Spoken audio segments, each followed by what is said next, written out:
Thank you. Okay, I think we should start. Thank you very much. This session is panel 15.1 on governance and access to services.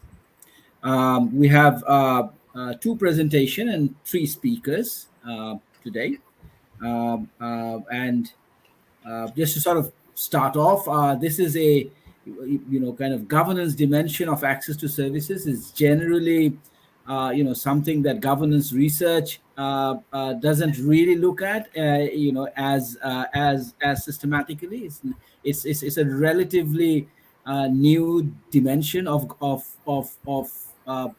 governance research, especially with a interest coming more from, I think, development economists primarily. So I think this is a great, area to really explore in terms of last mile delivery of different types of services. And today we have two great papers to help us dig into some of these issues. So let's start. Let me just introduce the speakers. We have Aarushi Gupta, who is a senior research associate with the Social Protection Initiative at Dvara Research. Her focus area is last mile delivery of social protection and is currently studying exclusion and grievance redressal in welfare schemes through various field projects. Along with her, we'll have Aishwarya Narayan, who is a research associate with the Social Protection Initiative as well at SPI. She has been working on measuring exclusion from social welfare schemes, as well as the implications of exclusion on grievance redressal mechanism. So that's the first paper, which is going to be on delivery of social welfare entitlements in India, unpacking exclusion, grievance redress, and the role of civil society organizations. So let's start with that, and then we'll have Dede Gafa, who specializes, who's a development economist, and she's a research fellow at the University of Lome, Togo, and she's also a researcher with the African Economic Research Consortia and Poverty Reduction, Equity and Growth Networks. And she will be giving a presentation on her work on operationalizing affordability in energy justice, evidence from rural West Africa. So two very different domains and two very different contexts, all tied together within the overall theme of governance and access to service. So we're going to have a great 1 hour. So I'll now request Aarushi and Aishwarya to start. Thank you. Thanks a lot, Imran, for the brilliant introduction. We'll just get started. Aishwarya, do you want to share the screen?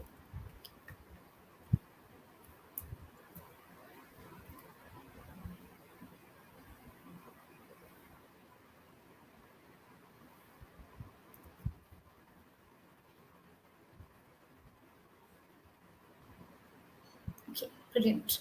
So this project is something that we finished early this year, and it was very much a multi-organizational effort. So we had Dvara Research, which is where Aishwarya and I work, along with Tika Vaani, a civil society organization based out of India, followed with University of Montreal and Tika Vaani.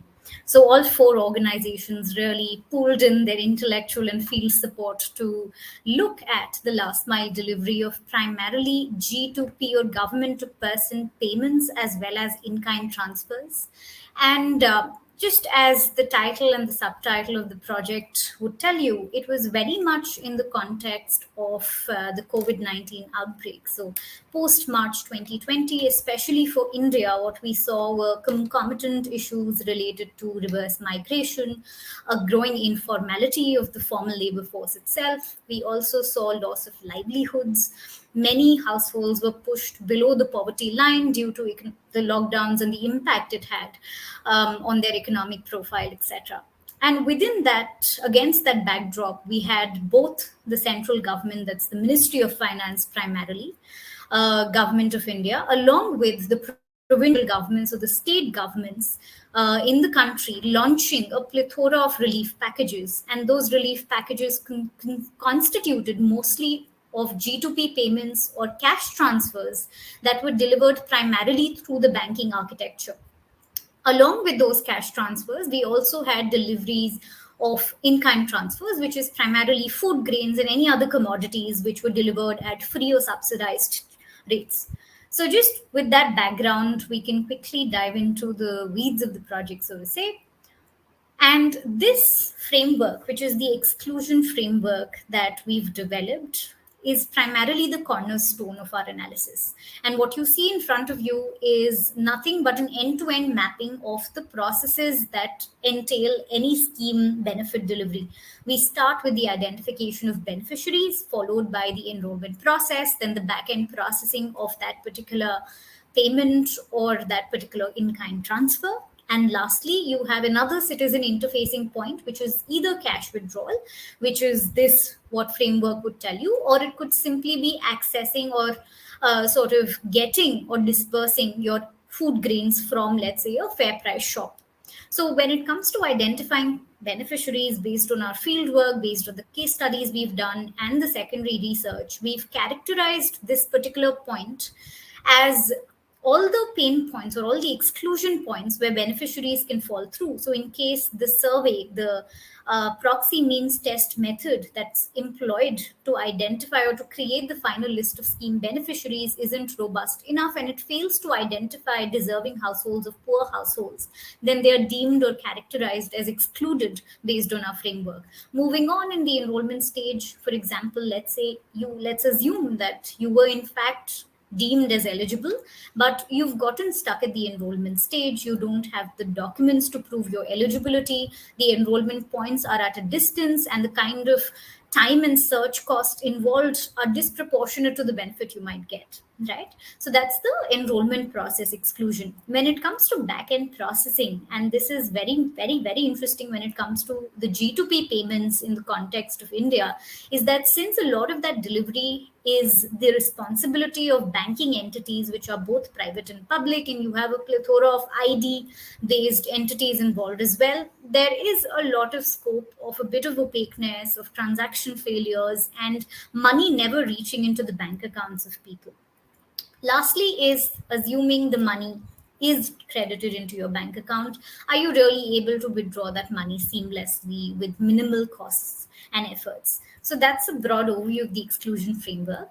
We'll now move on to specifically the organizations that we collaborated with. And we have Gram Vaani, which is an organization that has almost a network of various organizations. And they have this brilliant platform, which is primarily catering to rural areas in the country. And what they did post the lockdown is their platform, which is the IVR platform, it records audio messages from citizens.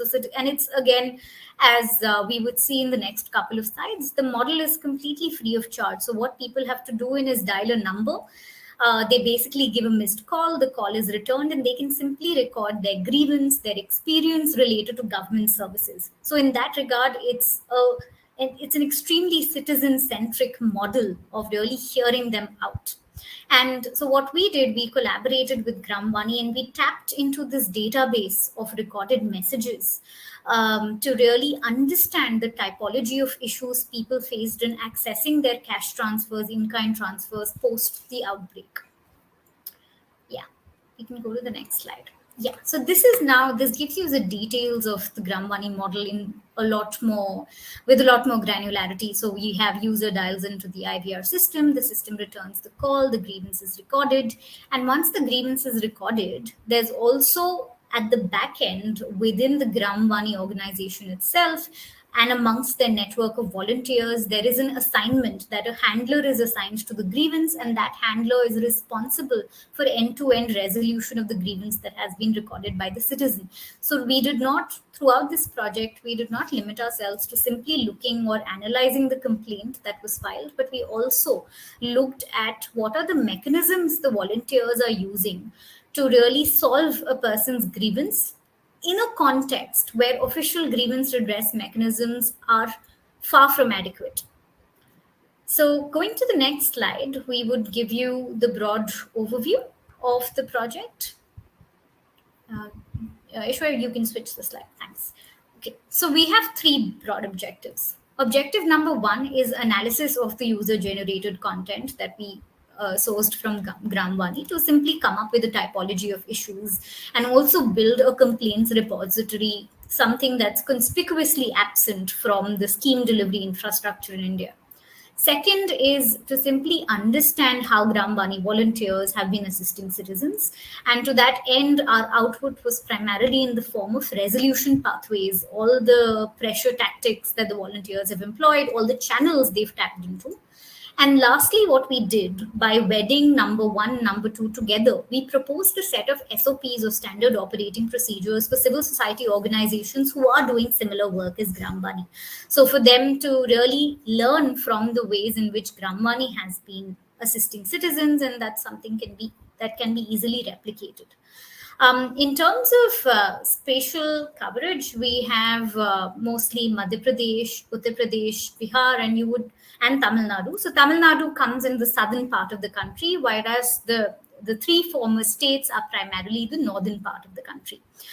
In terms of the months we covered, we looked at March 2020 to November 2020, which is primarily in the immediate aftermath of the outbreak. Yeah, we can go to the next slide. And here, I think I'm just going to hand over to Aishwarya to take you through research objective 1, but also before that, give you the weeds of the kind of schemes we covered.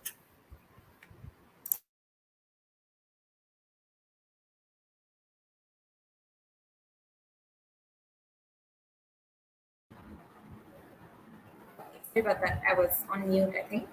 So, just to give you a quick kind of overview of which welfare schemes that we kind of covered, and the reason, I mean, I'll spend some time going into some context here, because social protection in the Indian context is very scheme based, which means that regularly different schemes come up, and that's kind of how welfare is kind of delivered in the country. So you see in front of you four kind of the main pillars, I would say, of social protection in India.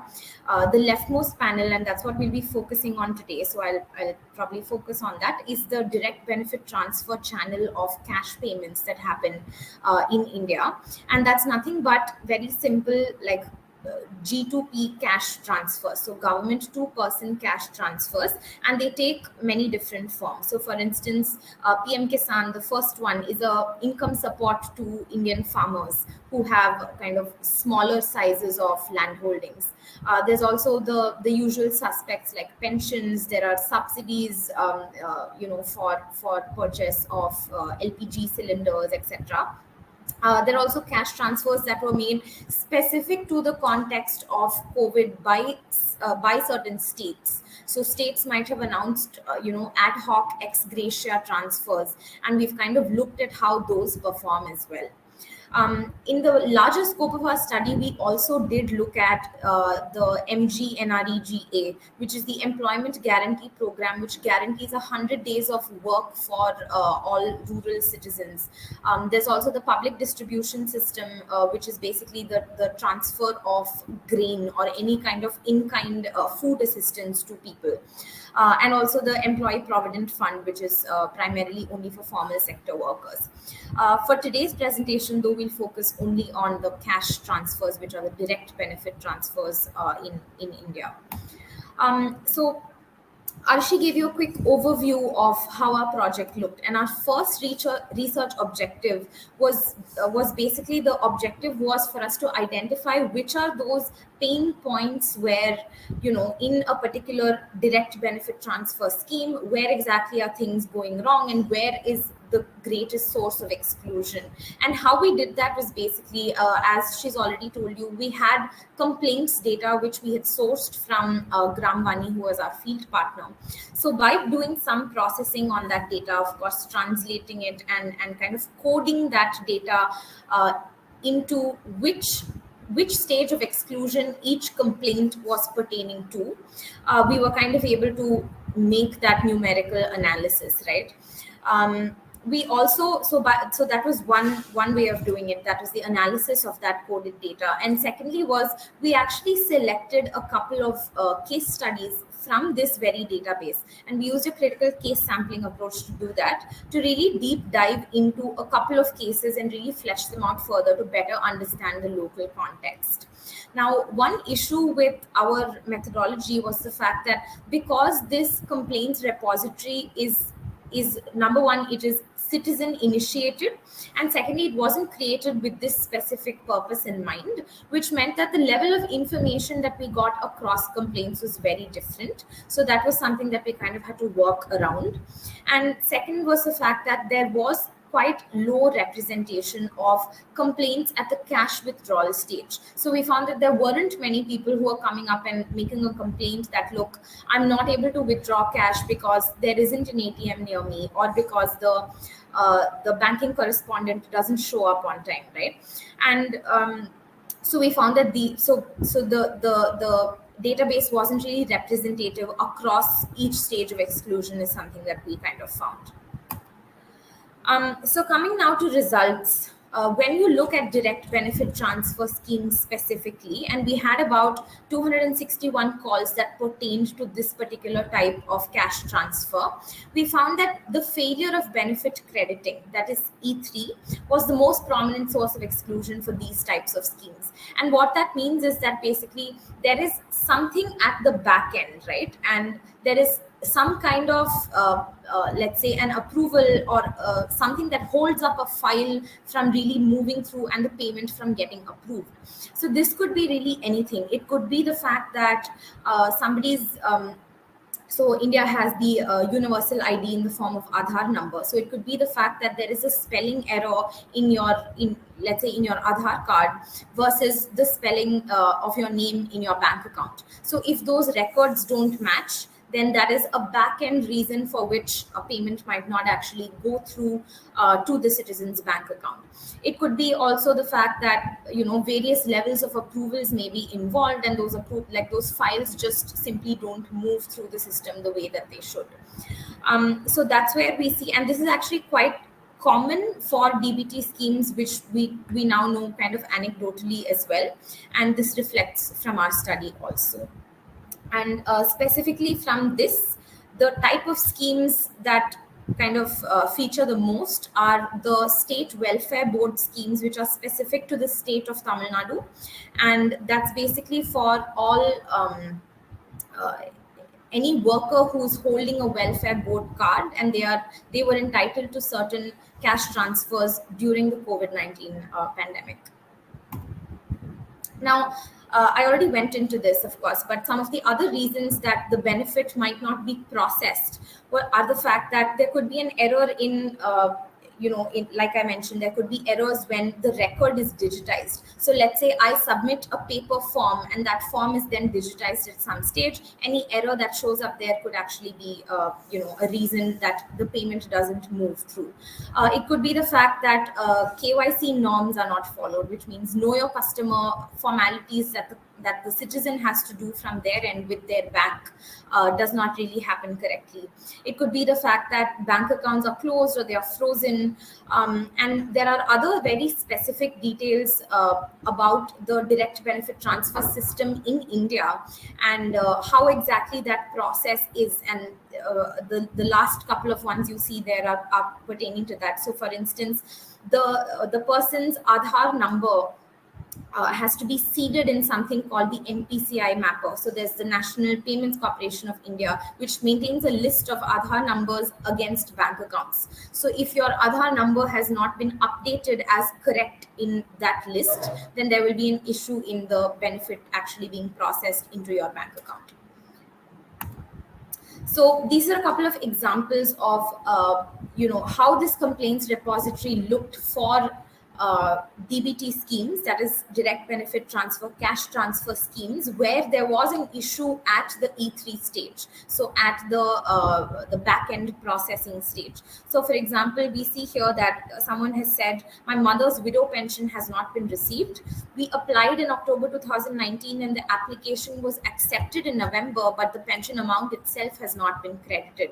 And what we know that means is that the application has been done and the application has been accepted, which means the next step is only for the payment actually to come through to the citizen. But that really hasn't happened, and so we identified that as a back-end processing issue. A couple more examples here, but I'll just leave them on the screen for everyone to take a look. All right. Could we try and finish in next 5 minutes, please? Yeah, I'll hand it back over to Aarushi. Thank you. Sure, Imran. Yes. So very quickly on research objective 2, it was primarily to really study and map the action pathways that have been employed by Gramvani volunteers to resolve in the grievances and really assist the citizens through that entire chain of delivery to and get enrolled for a benefit and really get the benefit in their hands, right? And based on that, what we've done is we've mapped them or really bucketed them into 4 categories. One, action pathway, simply providing information to the citizen, which we've sort of coded as A naught, but what's to be remembered is that volunteers simply pass on information that's going to be useful for the citizen to carry out resolution on their own.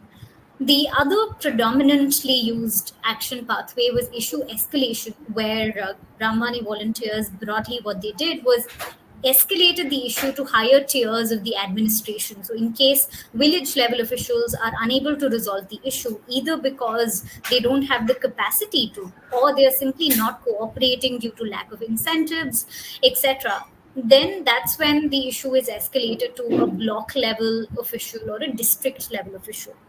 The other 2 options are very simply the difference between official and unofficial negotiations. So, what we see as A to A, which is resolution in citizen behalf, we saw that for schemes where there are citizen facing points, there are, for instance, there's an error in my bank account number and hence I'm not getting the money. The Gramvani volunteer can simply accompany the citizen and use that interface where the government gives me an option to correct my own details, right? And that's an official mechanism, and it's primarily an assisted model.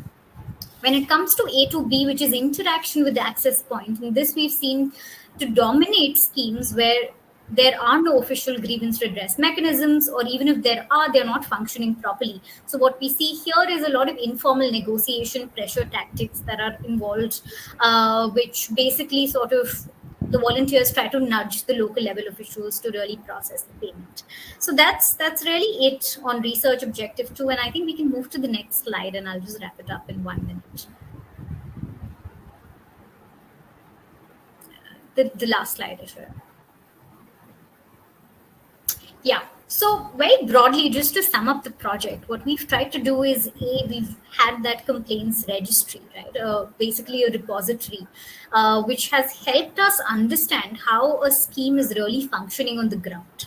And what we've sort of hypothesized that having this complaints repository with, of course, easy access channels, such as the one that Gramvani provides, would basically hypothetically lead to 3 primary functions. One is simply access enhancing. It would give citizens the option of an accessible, low charge touch point for them to record their grievances. Second is another function played by this repository is around governance enhancing, where it would provide government departments or the administration side of things a very bird's eye view on the most pressing issues.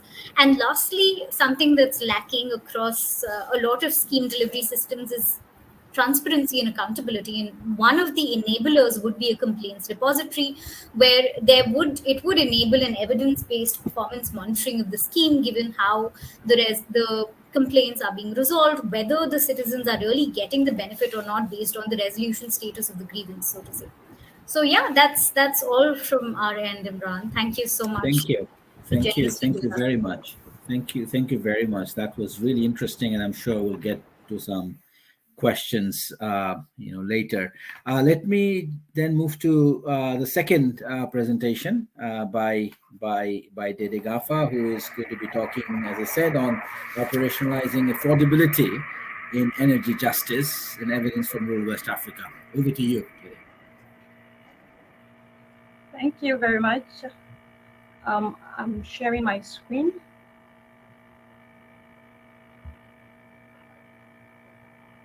Can everyone hear me? Can you hear me okay? Yes. Okay. Thank you, Imran. These findings that I'm going to present today are the inputs of a project that was funded by IDRC through Econolab in West Africa.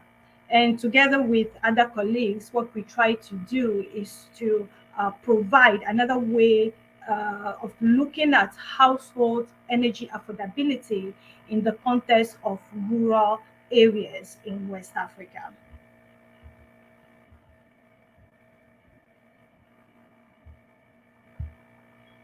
So when we talk about affordability of energy, one of the things that comes to mind is the price of energy, right? And also whether households are able to afford energy, whether they have sufficient financial resources in order to purchase energy, either for cooking or lighting or for other users. And in usually, when we measure energy affordability, it is by using the proportion of households' income that is allocated to energy purchases. This is fine in developed countries. However, this might not be okay in the developing country context, because if we take SSA, where almost all, if I can say that, the population in rural areas rely on traditional biomass for cooking energy. If you use that approach, then a household that will go out and collect firewood from the environment will be identified as having affordable energy, when in fact, household members have to travel long distances in order to access fuel, or they end up spending much time on fuel collection just to gather sufficient wood for cooking. And this task is mainly performed by women and children.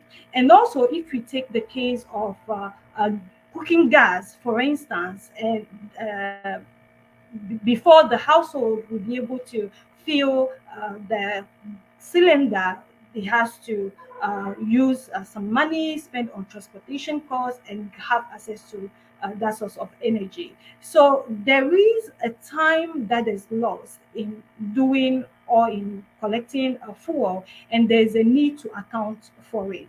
And that time could be used for on other activities. For example, it can be used on productive activities, and women could get involved in farming activities in order to support their household consumptions. And then they could also get involved in childcare. Children can use that time to study. Okay, so there is a cost to energy consumption in this rural location, and that cost is actually the foregone benefits of household members. And these foregone benefits is often referred to as opportunity cost. So our role on this project was to try and put a monetary value on that cost. So how do we measure opportunity cost? So if the household were to invest the time spent on energy collection to engage in income generating activities, then that household will therefore earn a wage, okay, which will be the time spent times the wage rate. Then to that, we add the transportation cost, which the household incurs. And also, then we say that, okay, there could be unemployment in the area. So we need to account for unemployment rate, which we account for. And then it's often the case that children are involved in the energy collection activities in order to help adult household members save some time. So we account for children participation in energy collection as well. So this study was done in three countries: Senegal, Togo, and Benin. Benin and Senegal are lower middle income countries, while Togo is a low income country. And also, given their geographical location, climate differences actually influence the availability as well as access to biomass energy. So the data was collected in 2019 in the three countries, basically in rural areas. And we find that overall, households use fuelwood. Vast majority of households use fuelwood for cooking. And the second dominant energy source for cooking is charcoal. And households also use animal waste, crop residues, and few use cooking gas. So that is liquefied petroleum gas. And this is the proportion is 4% in Senegal, but 1% in the other rural communities in Benin and Togo. So in terms of the participation in fuel collection, in majority of the households, women participate, and this is because women are often predominantly those involved in cooking, and therefore they are in charge of managing the fuel, cooking fuel of the household. But men and children also are involved, and either temporarily or regularly in the collection of fuel. In terms of lighting energy sources, dry cell battery lamps dominate, and also the electricity consumption is the second energy source. Households in Benin, many of them use kerosene wicks, and the use of solar domestic lighting system is also significant in Benin and Togo and Senegal, but not really much in Togo. So we found that on average, households will gain between 29 to 35% of their income if the inconveniences that are related to fuel collection are removed. So we find that it is quite high in Togo, mainly because we understand that Togo is a low-income country, and then in terms of access to modern energy sources, it is access is quite low and lower than the other countries. And also, we found that lighting energy doesn't have, I mean, households don't really are not really affected by their lighting energy sources, by the use of lighting energy sources, but it's rather the cooking energy that plays a role. So on average, a typical household in rural Togo would gain about 32.1% of its income if the time that is spent on energy collection is rather allocated to income generating activities. We also find that some households have no opportunity cost, and this is particularly the case in rural Senegal, where most households have access to energy indoors. For electricity, they either pay by mobile money, or in terms of cooking fuel, they are able to access that fuel indoors. And we also have people in Benin and Togo, but we have lower proportion in these countries. So in terms of the share of household with affordable energy, what we find is that when we don't account for opportunity cost, then about 1/3 of the rural households in Benin and Togo have affordable energy. And that the estimate is about 75% in rural Senegal. However, once you account for the opportunity cost, you see that there is a significant drop in the share of household with affordable energy, and the respective estimates are 17%, 31%, and 19% in rural Benin, Senegal, Togo, respectively. So, with failing to account for these non-monetary costs, actually will have an effect, because you tend to overestimate the extent to which households are able to access affordable energy. So we also look at the correlates energy affordability, but also of opportunity cost. And we find that using modern energy sources will help households lower their opportunity costs. And having access to electricity or solar energy would increase the household chances to afford their energy consumption. However, with respect to LPG, we don't find any significant difference between households that have access to cooking energy and households that do not. So there's no difference in terms of the extent to which these households are able to afford energy.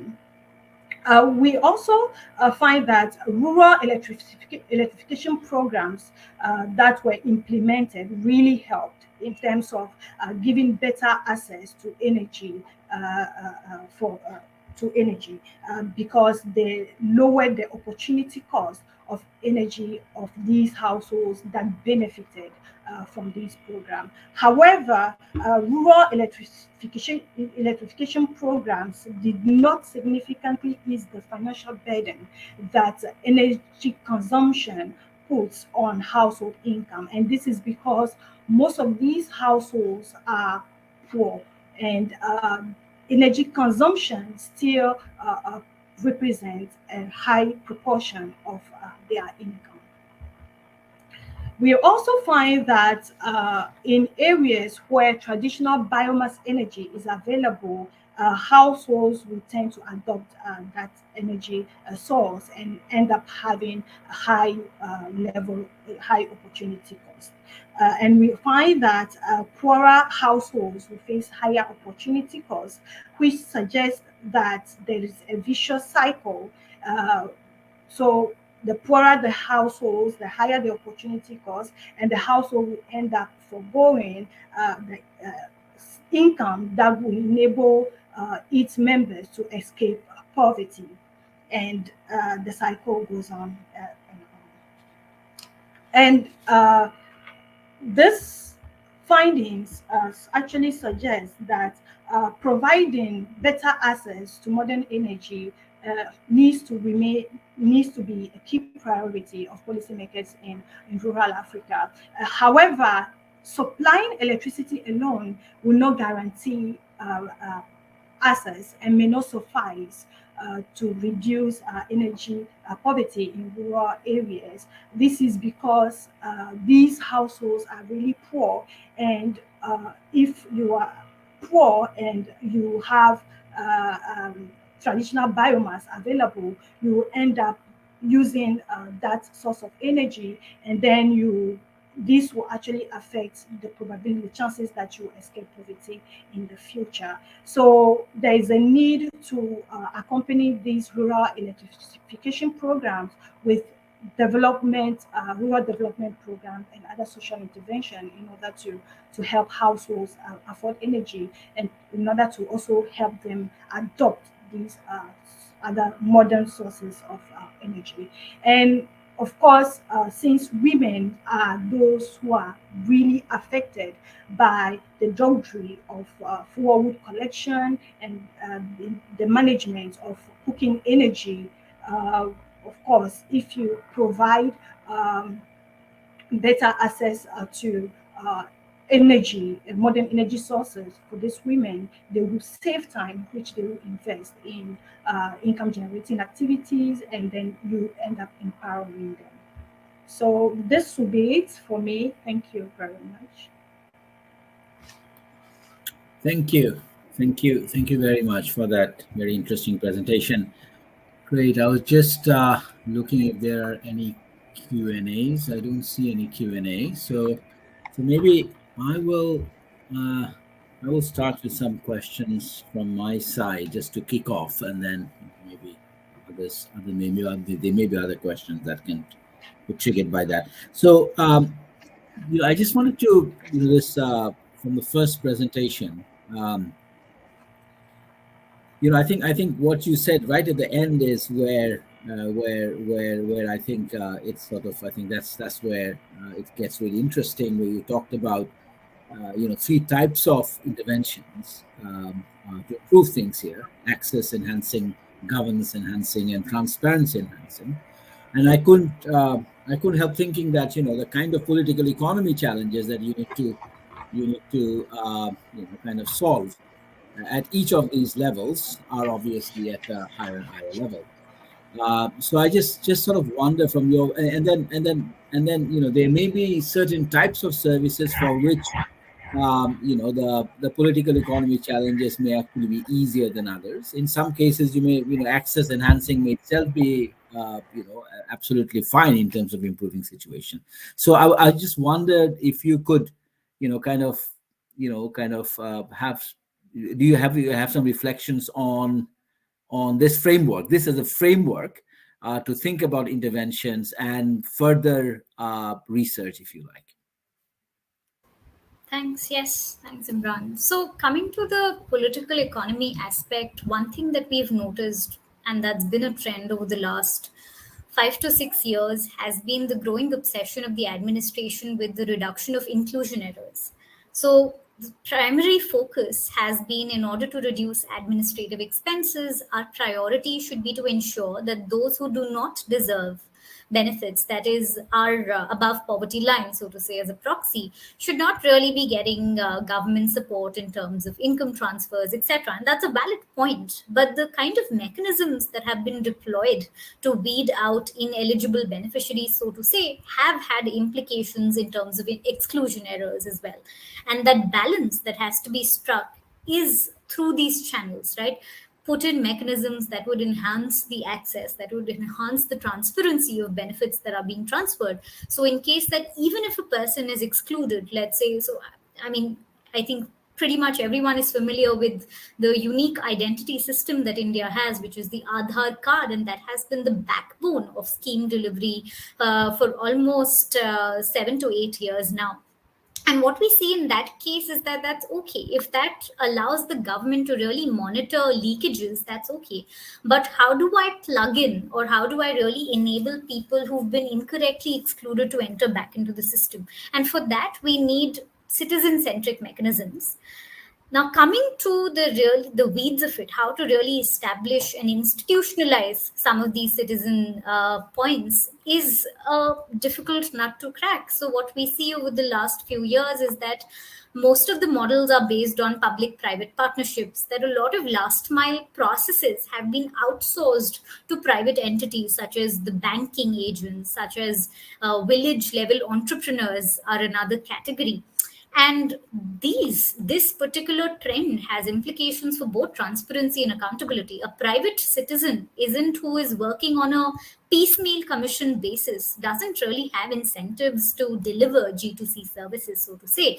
And what we see with most of these points or access points is that they're doubling, they're providing private services such as internet, surfing, etc., as well as they're sort of doling out certificates, allowing access to government services.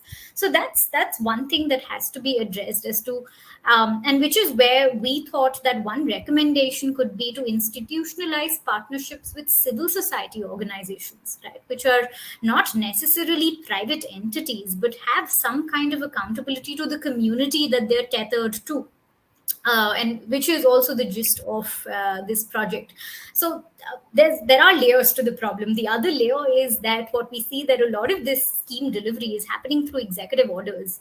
There are no really statutory orders that back grievance redress. You have a few provincial governments which have passed on a Right to Public Service Act, which says that in case the government officials do not respond to my complaint, I can take XYZ action. But then the enforceability is a problem. Do these things really happen on the ground? And which is what I feel a gap that can be readily filled by civil society organizations. So yeah. Great, thank you very much, Aarushi, for that. And I would perhaps after this offline touch base with you, because these are very similar issues that we face across the developing world, but particularly South Asia. I think this obsession with reducing inclusion error, I think is something in the political economy of it. And it's actually, kind of politically, I think, much more palatable to talk about inclusion error, because there's a technocratic solution that you can basically get to that. Whereas exclusion area is much more of a process and societal and political economy problem, which is much more complex to basically address. So yes, I'd be absolutely, very interested to discuss this further. Um, uh, uh, Dede, listening to you, it's really interesting, this whole, when you bring in the sort of the opportunity cost perspective into the affordability question, you basically get into a very different, nuanced, approach in terms of interventions and what is to be done. That was really fascinating. One question that I had is, if you think about it in a kind of a slightly, kind of a sort of back end way of this problem, where towards the end you talked about that energy, interventions on the energy front is not going to be enough unless there's also kind of interventions around the employment and job creation front. Now, I sort of wonder whether you have got, whether we have any evidence in terms of, what happens when you only have job creation front interventions in a energy, high cost of energy acquisition, affordability kind of a constraint. Do you see those job creation type of interventions actually not really working out very well? So I wonder whether you have any thoughts or any reflections on that. Thank you very much for the question. I think there's a point there because when you boost income of households, it will also boost the demand for modern energy. Of course, then governments would have to provide access to electricity by extending grid, connection to the population. Uh, the answer is, however, no. I've not come across a situation where just by boosting the income of the population, that will suffice. Because, of course, if you have income and the energy you want is not available, and the technology you need to be able to use that energy effectively, it is not available, you won't be able to, use the energy at all. But that's when private sector comes in, because private sector, in this case, will see the demand and will respond to that demand, and then it will pick up. So, but going the other way of just providing access without thinking of, okay, what income will these people in rural areas use to purchase or to be able to pay the bills, electricity bills? It's critical. Thinking of it that way is critical, because if I'm a poor household and I need to struggle to make ends meet, and biomass energy is available, I will just go for it. I won't even think, because there are priorities. I have to feed my family and things like that. So this is a way of looking at it, and I think that's a good way for policymakers to look at it as well. Great, thanks. I think a question to both of you, because one of the I think mechanisms through which governance, especially the accountability dimension of governance, works is through collective action. Now, I wonder, it's a question to both of you, and maybe you can speak from your own kind of problem area that you've been looking at. So Aarushi,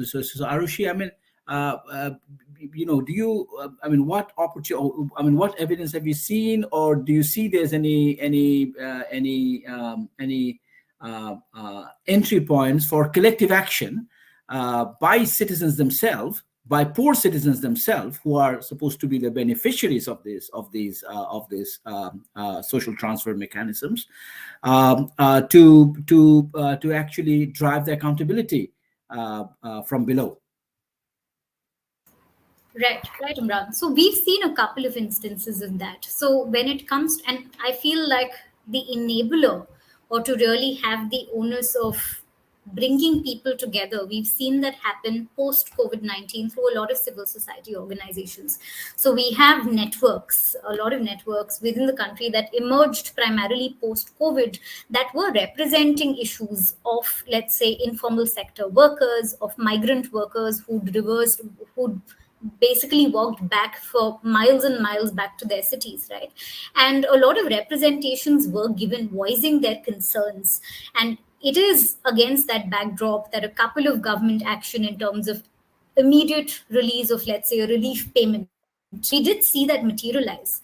But for that thing to happen, it required a big push in the form of a pandemic. It's not that these issues related to, the lack of receipt of social transfers, etc., did not predate COVID. They certainly did, and COVID came in the form of a big push that led to a lot of mobilization in the form of civil society networks. So what we are moving towards now, and what we've also tried to conceptualize after this particular project, is to how to institutionalize that particular thing, that it shouldn't happen on and off in a patchy way, but it should be a part of the way citizens interact with the administrative machinery, even when it comes to grievance resolution at the village level. If you have representatives, if you have multiple people involved, collective action is definitely a way better mechanism vis-a-vis an online individual complaint raising thing. But even for that bridge would be in the form of a civil society organization. So again, connects back to the same point that if we really have to ensure participation of citizens, and given the amount of time and the search cost that citizens might not be able to undertake themselves, they'll have to forego, let's say, the daily wage, etc., they can have representatives that are basically civil society organizations. Great. No, I think that's a very much similar experience in the context of Bangladesh as well. And I think that, then we come back to the basic point: is why aren't these partnerships forged or formed? What are the, what is the politics of that? Then I think we move from political economy to politics.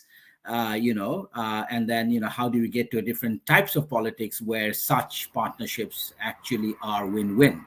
And under what context? And that's obviously a whole broader set of issues. Great. Dede, I mean, from in your context, collective action, energy, kind of talked about energy justice, energy, this is about justice, this is about equity. Do you see any collective action formation opportunities, possibilities here, and how? Yes, I see, because similar to what Gupta was saying, in a rural context, so I will talk about the context of Togo because this is where I live. There are households that come together, okay, in terms of access. I'm talking about access to energy, electricity. Households come together to get access to electricity in order to help their household members benefit. So they contribute and come together. But in terms of asking in some political action, we see local leaders asking for better access to energy services in this locality. So in recent years, the government has tried to provide access to solar energy to this rural population. And this is actually changing lives because now when the community comes together, they will come and then see the opportunities there for solar energy, and whether they have to bring in a private sector entity to be able to provide better access in these communities. So this is something that is happening in the rural communities in the context of Togo, actually. Great.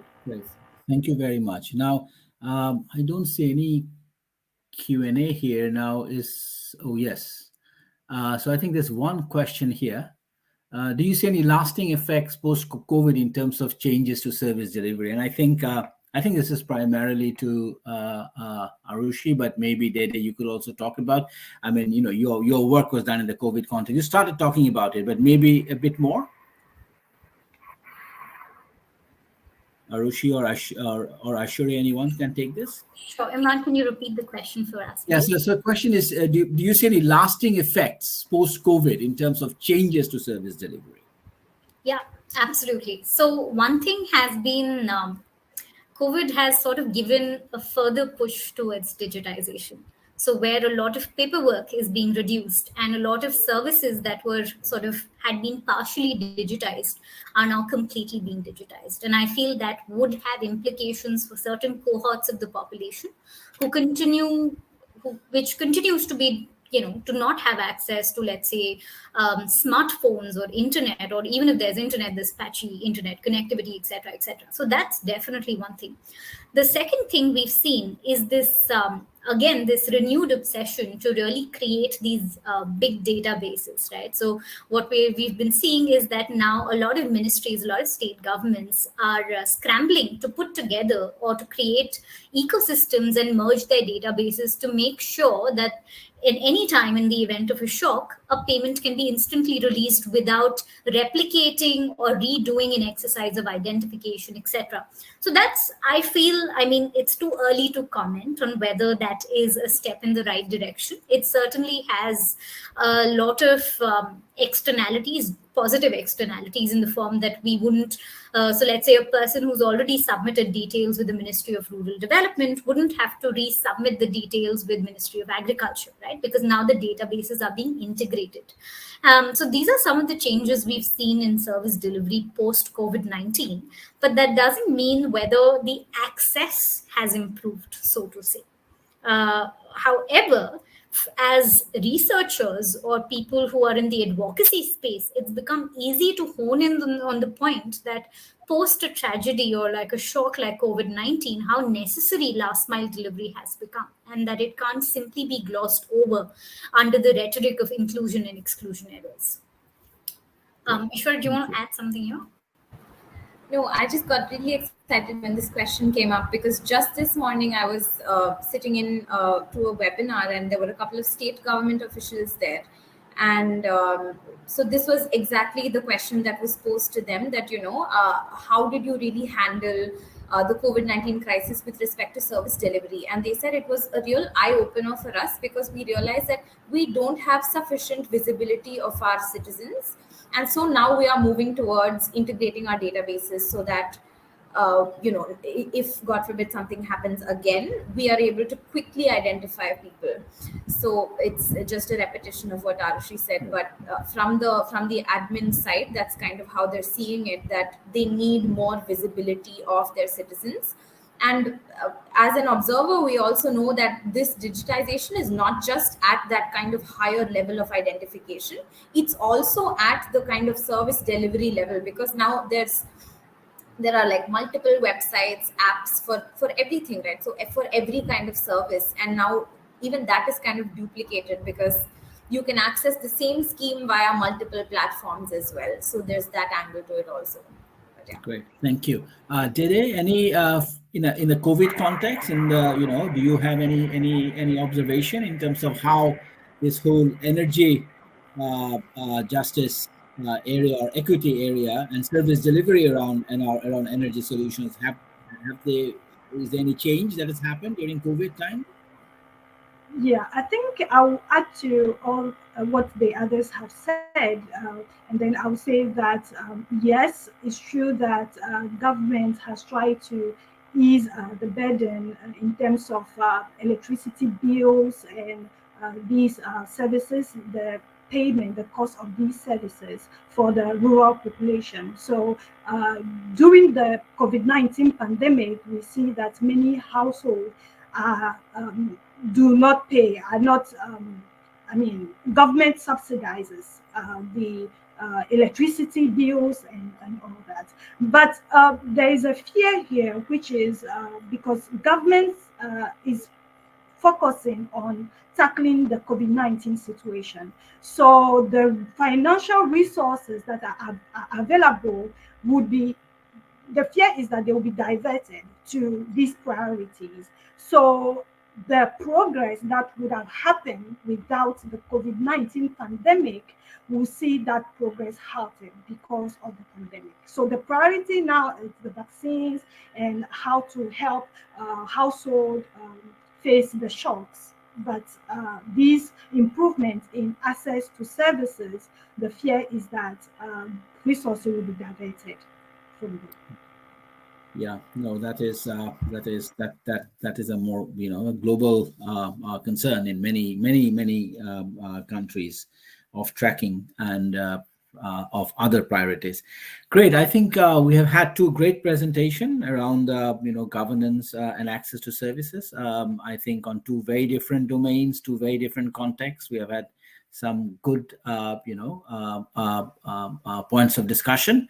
And I think generally, I think COVID has in some ways opened up, especially in the case of kind of safety net provision. I think it really has opened up. I think opportunities for different types of engagements here. Both from both I think the beneficiaries or the people themselves, because that is enlarged, and the crisis there has triggered, I think, certain opportunities and possibilities that I think as knowledge workers, as people working in the world of research and evidence, along with civil society organizations, I think there are opportunities here, and I think a lot of work to be done. So thank you very much for these two great presentations, and yeah, look and have a great rest of the day. Thank you so much. Thank you. Thank you so much, Imran, for sharing the session. Thank you.